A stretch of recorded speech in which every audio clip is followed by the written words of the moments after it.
I mean, apparently Gregor was killed by before I go. I gotta eat dinner and shit. Okay. Apparently Gregor was killed by a rogue robot. So rip to Gregor. Just as I was about to shift gears too. Okay. Anyway, so what did you want to say, JC, before you ducked out and abandoned me too? No, I had every topic I wanted to hit. Oh, okay. So Willy Loman is this bumbling, aged-out salesman, and it's interesting because we're never told what he sells. He's in the final third of his life. Huh? He sells shoes. I don't think that's ever established. Yep. He sells shoes. I don't believe so. Yep. He sells shoes. We just see him lug around a briefcase. Are you sure? Mm-hmm. I don't know about that. He sells shoes. So he's in the final third of his life and mostly just debt to show for it. We can all relate to that, right? He's not a well-rested man. He's always fidgety, nervous, and even curmudgeonly at times. I think you're just trying to relate Death of a Salesman to your own problems. No, that's pretty much what it is. It's it's like, the Office version of relate me to everyone. I mean, Willy Loman is basically the Office version of the character from 16 Tons. It's like, what did he get? Just another day older and deeper in debt. Yeah, that one went over my head, I guess. So Willy Loman has been portrayed by Tony winner Brian Dennehy, Philip Seymour Hoffman most recently, Dustin Hoffman. Many of us remember, that version of Willy Loman. Also Wendell Pierce and George C. Scott. And he's curmudgeonly at times to his wife, who is like seriously devoted to him. He tends to skirt reality in creative ways by exaggerating the potential of his two very mediocre sons, Biff and Happy. This would be really great to talk about, but I gotta go. Okay, Ben, you're not allowed to leave. Ben, you're not allowed to leave. You're my only lifeline left. Thanks, JC. I love you, man. Hey, thanks for inviting me. It was a blast. I don't have band practice on Sundays. I'll be glad to join your show. It's a blast. Thank you very much. Yeah, man, and it added a lot to the show. Everybody's abandoned me is all. All right. See you later, JC. I love you, man. Hey, we'll do the show again soon, okay? Fantastic. Yeah. Bye. My other co-hosts, got as much out of it. Hey, to YouTube land, I'd say go look me up on Spotify, but don't get paid for it anymore. So steal it anywhere you can. Yes. All right. Frank, you want to come in and be an extra body? Yeah. He says, Ben is a homosexual. Yes, I am. And do you know what I want to know what the worst part about getting beat up by a homosexual is? After I'm done, I'm going to fuck you. His home. I've been a security guard in too many gay bars to answer that, but let me tell you, that's what you think. They're not gonna fuck you. They might put a road cone. They might not, but I'm going to. Well, it's good to have goals. All right, bye guys. Thank you very much. Thank you, man. That was awesome. Please don't leave, Ben. Let me get it, man. I love you, and hit me up this week. Okay, we'll talk. You too. All right, great, man. Thanks for being part of the show. Awesome. So Ben, please don't leave. The potential, he sees the potential. Everyone will eventually leave you, Jeremy. I know. Just like Willy Loman, oddly enough. He exaggerates the potential of his two sons who are very mediocre. Biff never really got started. In fact, he's said, once or twice in the plays that, he stole himself out of several jobs. He has a compulsion to steal, and he does it subconsciously to, sully his father's reputation, because reputation is everything to Willy Loman. How familiar are you with this character? I read Death of a Salesman once. I would probably need to reread it again to really get everything. Well, Arthur Miller, based the character on a lot of what he heard from his father, who was a salesman growing up, and it was said that it just kind of burst out of him, when he sat down to write it. Many critics, one critic was noted as saying that it was a great play, and I'm paraphrasing, that was marred by Marxist sympathies, which I'm sure you catch this, the implication there. Well, anything that points out, hey, work kind of sucks is going to get called Marxist. I mean, that's what they said about 16 Tons. I'm in There a were, weird. there were actually federal agents who went to radio stations and told DJs not to play 16 tons. I don't know what that means, but What, you don't know that song? 16 tons. No. You load 16 tons. What do you get? Another day older and deeper in debt. Oh, okay. That sounds about right. He sees banality in every direction and longs to transform it into signs of greatness, but he's not making any sales, and he's borrowing shamefully, ashamed and whispering if he can borrow money from his neighbor Charlie, who offers him a steady job, and he says, and he's too proud to take it. He says, absolutely not, out of the question. I can make my own way, while he's borrowing money from his neighbor Charlie, whose son, by the way, is a success story, unlike Willy's sons. Okay.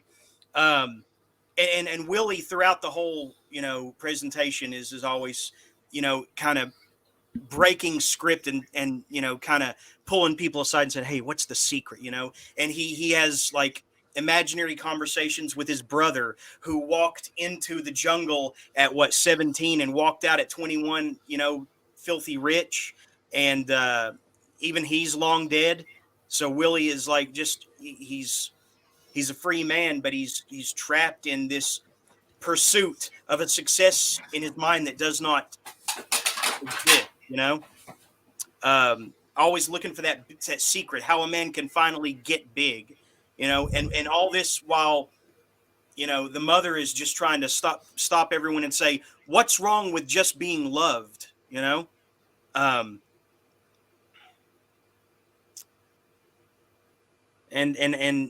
maybe that's not as comprehensive as my Lampwick expose last week, but I mean, I don't know. That's, as I've watched, several different, iterations of Willy Loman, and that's the crux of the character that I've been able to determine. So I don't know. Any thoughts on that? There's a little Willy Loman in all of us, really, who try to make an honest living and try to do things, the square and honest way, and then, we see the bullshit is obvious, that it's who it's who you screw over, right? I mean, it's the underhandedness that you're willing to employ, really, right? I mean, essentially, yes. There's still a big contingent of people who believe, oh, well, this person, he has money, so because he has that money, that means he's good. It means he works hard. And he's like, he doesn't fucking work hard. His dad was a fucking millionaire and he inherited the money. He was never going to not be rich unless the only way he was not going to be rich is if he died young. You talking about Biff? Huh? No, I'm talking about like just in general and anyone who has money. Well, essentially, Willy Loman, what is the final thing he does before we all know he commits suicide, drives himself into a wall and commits autocide, or suicide. What is the last thing he's doing before he does that? Can you remember? I'm pretty sure like before that he's talking to his family, if I remember right. After that, he's trying to plant seeds.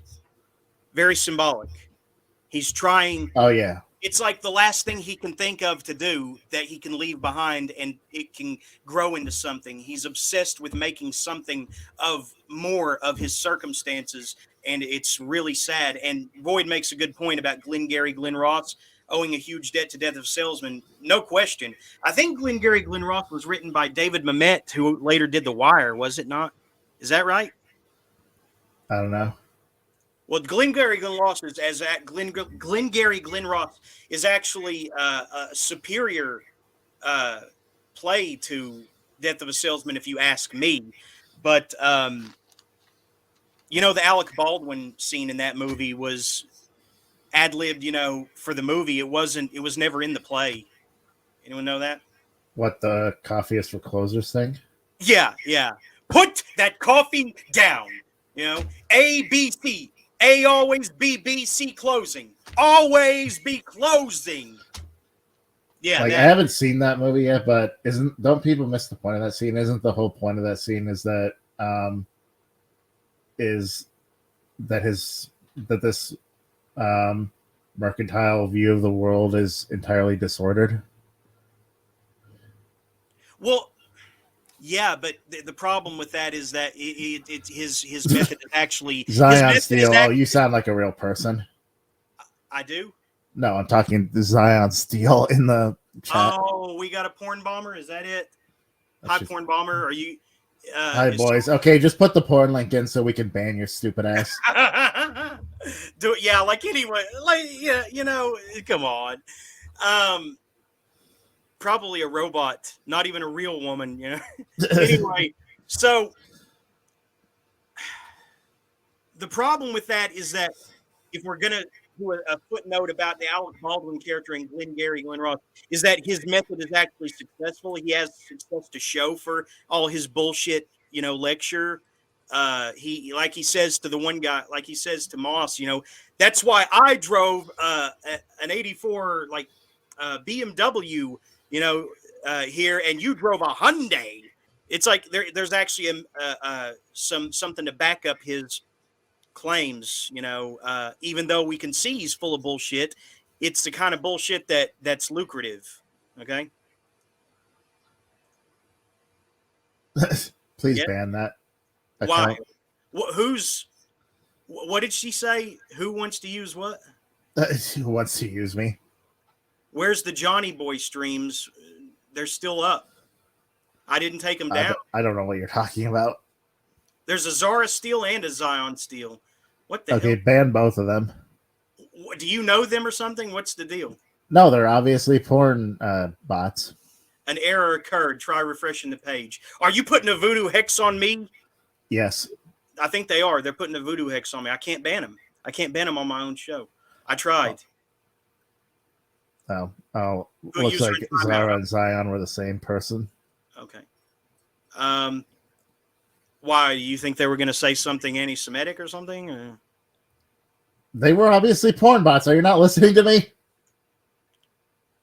I don't know. Frank says they're okay. He can vouch for them, right? Well, yeah. I don't know if your wife would like that, Frank. Frank, I thought you were going to come in, man, in case Ben bails on me. Come on, man. Don't make me do my show, the rest of my show alone. I had more. I had notes. I have so many notes now. I take notes. I'm a responsible host now. Okay.